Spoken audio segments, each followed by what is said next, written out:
BA द्वितीय वर्ष हिंदी प्रथम पत्र प्रिय विद्यार्थियों, आज हम वृंद द्वारा रचित शेष पदों की व्याख्या पढ़ेंगे। पंक्ति है, भले बुरे छोटे बड़े अड़ह बरन पै आय, मकर असुर सुरगिरी अनल, दधि मधि सकल बसाय। इसमें मकर कहते हैं मगरमच्छ को, असुर का आशय हुआ राक्षस, सुरगिरी सुमेर पर्वत, और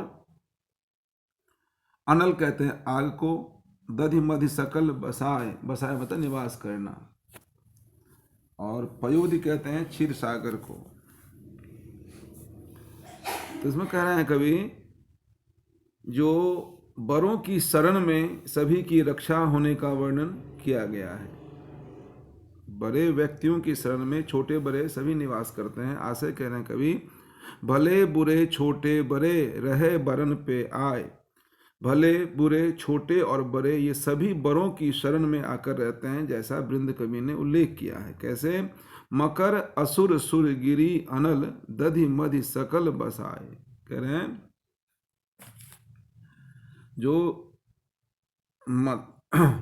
मकर कहते हैं, जैसे मकर असुरगिरी, मकर छोटी मछलियां एवं बड़े मगरमच्छ दोनों के लिए शब्द आया है।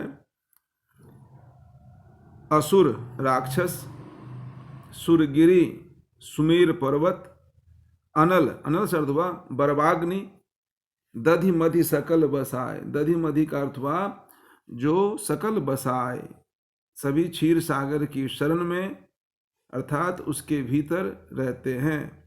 कवि का आशय ये है, सभी बड़े लोग सभी को आश्रय देते हैं तथा उनके आश्रय में सभी की रक्षा होती है। इसको कवि ने उदाहरण के रूप में प्रस्तुत किया है। अगला पद है, को दूर न कर सकै विधि के उल्टे अंक, उदधि पिता तो चंद्र को धोय न सक्यो कलंक। विधि कहते हैं विधाता को, उदधि कहते हैं समुद्र को, तो मतलब उस पर भी फिर भी।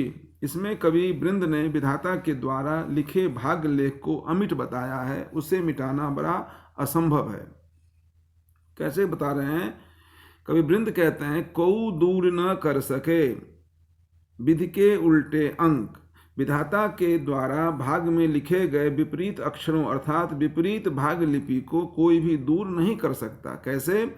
उदधि, उदधि कहते हैं समुद्र को, उदधि पिता तौ चंद्र को धोई न सक्यो कलंक। कह रहे हैं समुद्र चंद्रमा का पिता है, समुद्र के पास अथाह जल है, फिर भी वह अपने पुत्र चंद्रमा के कलंक को धो नहीं सका।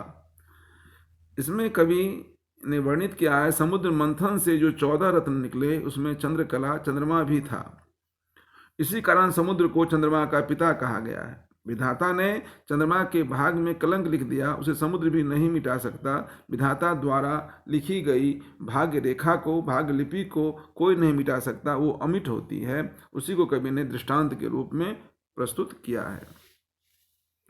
अगला पद है, छल बल धर्म अधर्म करी, अरि साधिये अभीत, भारत में अर्जुन किशन, कहाँ करो युद्ध रीत। कह रहे हैं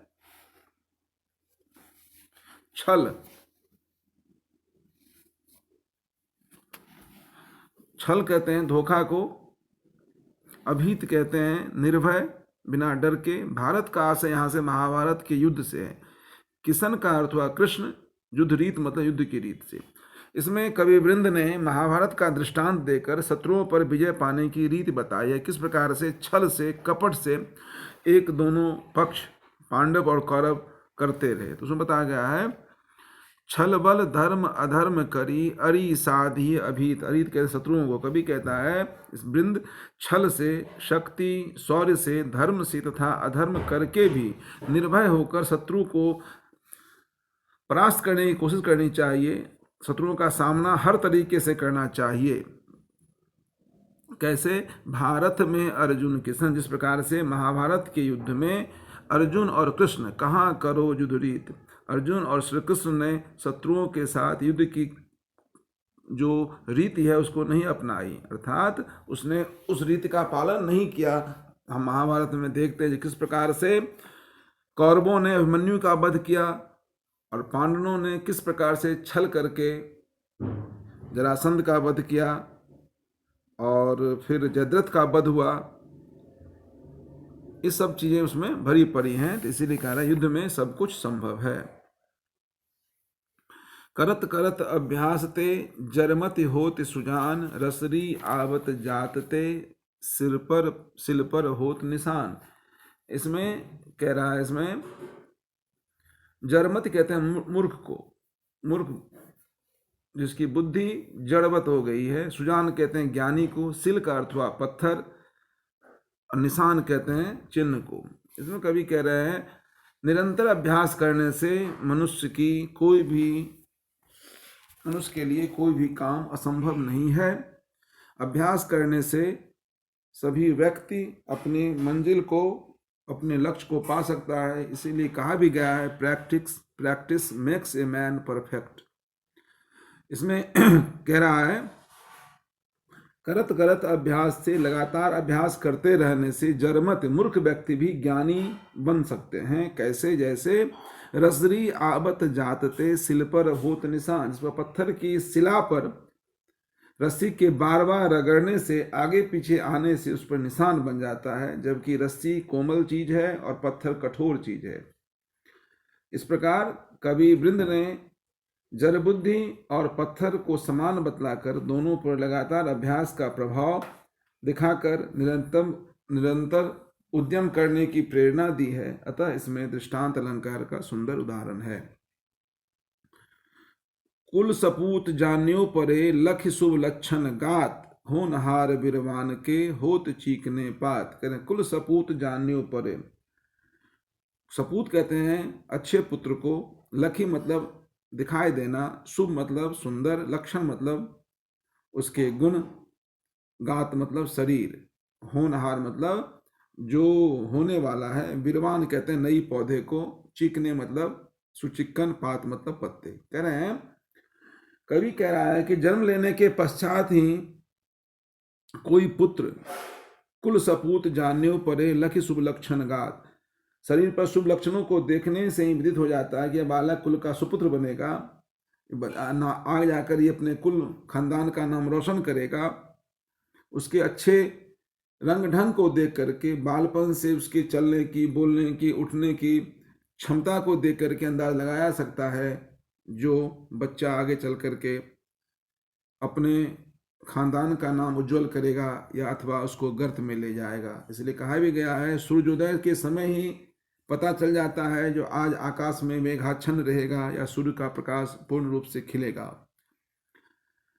मॉर्निंग सोज द डे, ये भी एक प्रोवर्ब बहुत प्रचलित है। उसी प्रकार कह रहे हैं होनहार बिरवान के होत चीकने पात। उसी प्रकार से जो अच्छी तरह से बढ़ने और फलने फूलने वाले पौधे पहले से ही उसके चिकने पत्र दिखाई देते हैं, उससे अनुमान लग जाता है कि पौधा आगे जा करके अच्छा होगा या बीच में ही मुरझा जाएगा। इसमें भी कवि ने दृष्टांत अलंकार का सुंदर प्रयोग किया है। बिना सिखाए लेत हैं जही कुल जैसी रीत, जनमत सिंहिन को तनय गज पर चढ़त अभीत। अभीत कहते हैं बिना डर के, बिना भय के, तनय कहते हैं पुत्र को, जही मतलब जिस पर।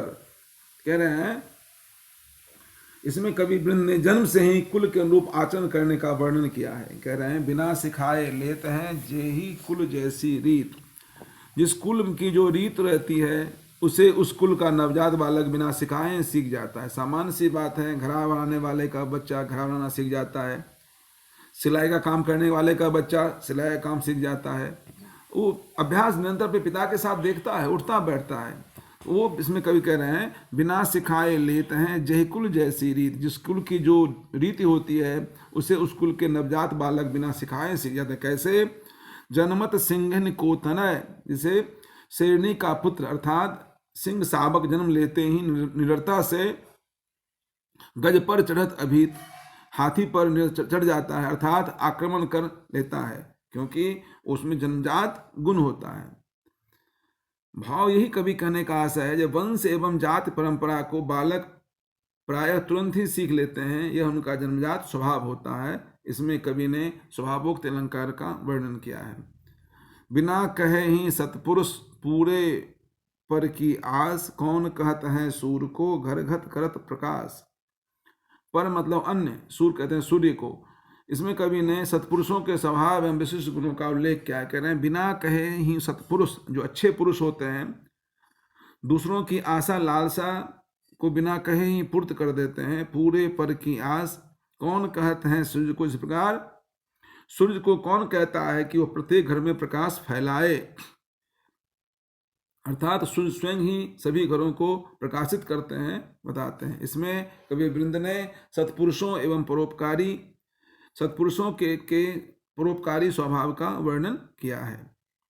अगला पद है, कहूँ कहीं कछु कहीं नीच न छेरिए, भलो नवा को संग, पाथर डारे कीच में उछर बिगाड़े अंग। कह रहे हैं पत्थर कहते हैं पत्थर को, पाथर कहते हैं पत्थर को, कीच कहते हैं कीचड़ को। वृंद ने, कवि ने, जो मूर्ख लोग हैं, नीच लोग हैं, उनसे कोई व्यवहार न करने के लिए कहा गया है। कैसे कह रहे हैं, कछु कहीं नीच न छेरिए, नीच लोगों को कभी भी कुछ कहकर मत छोड़ना चाहिए, क्योंकि उसके साथ व्यवहार अच्छा नहीं रहता है।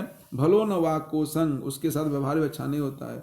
पाथर डारे कीच में उछल बिगाड़े अंग, जैसे कि अगर हम कीचड़ में पत्थर फेंकेंगे तो उसके छींटे आकर के हमारे कपड़े को ही गंदे करेंगे। उसको इसमें बिंब बताया गया है, कह रहा है दृष्टांत के रूप में, नीच स्वभाव वालों से व्यवहार करने पर उससे अपना ही नुकसान होता है। जैसे कीचड़ में पत्थर फेंकने से वह कीचड़ उछलकर पत्थर फेंकने वालों के अंगों को ही या कपड़ों को ही गंदा करता है, बताया गया है।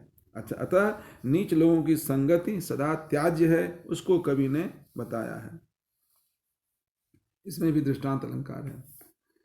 बिना दिए न मिले कछु, यह समझे सब कोई, देते शिशिर में पात तरु, सुरभ सुपल्लभ होय। शिशिर कहते हैं शीत ऋतु को, सुरभ कहते हैं बसंत ऋतु को वर्णन किया गया है। इसमें कवि वृंद ने कुछ पाने के लिए कुछ त्याग करना पड़ता है, इसे लोकाचार का वर्णन किया है। कवि कह रहा है बिना दिए न कछु मिले, बिना देने से यह कुछ नहीं प्राप्त होता। इस बात को हम अच्छी तरह जानते हैं कि बिना कुछ दिए हुए कोई वस्तु प्राप्त नहीं होता है।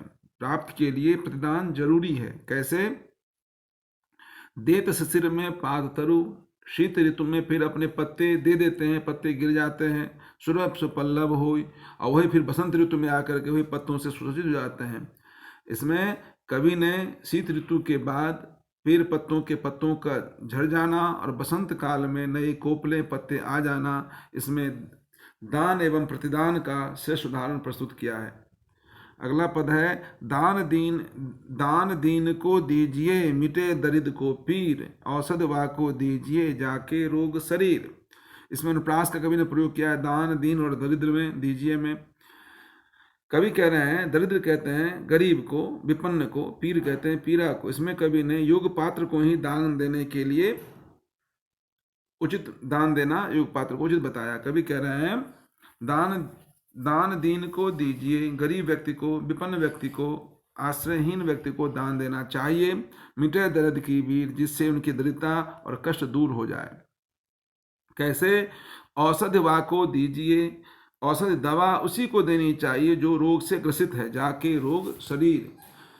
जो स्वस्थ व्यक्ति को दवा देना जिस प्रकार से हितकर नहीं होता है, उसी प्रकार संपन्न व्यक्ति को दान करना उतना फायदेमंद नहीं होगा। जबकि किसी विपन्न को देंगे तो वो उसकी मनोकामना पूर्ण होगी और उसके सारे काम हो जाएंगे।